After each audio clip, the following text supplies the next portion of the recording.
الدنيا بتاخد الحبايب وانتو من بعديهم بعدين، مش قادر استوعب انه غايب ولا قادر انسى صورته جوه العين. لما احط راسي على المخدة الذكريات تجيب من السنين، بس نفسي بترجع وتقولي كلنا الرب العالمين. الشخص اللي فارق ده هو اللي كان كلمته ليا كانت مصدر امان، كان يجي جنبي لو لقاني زعلان، بنظرة واحدة منه بنسى الالم. كان ينصحني كل يوم بس عمري ما كنت اقوم، كان يقول لي يا دكتور وانا اكشف له على الزور. حسيتش بقيمته الا اليوم، عادش يجيلي تاني نوم، عادش يجيلي تاني نوم.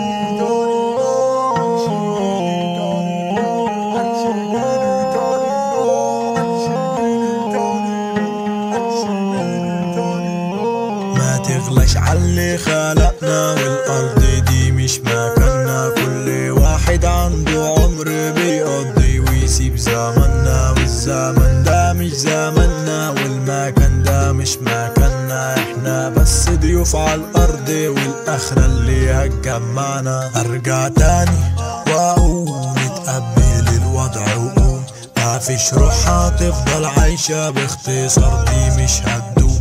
هتضيع نفسك عالفاضي خلاص بقى اسمه مرحوم، عيش وتعايش بقى في الدنيا لحد ما يجيلك يوم، لحد ما يجيلك يوم.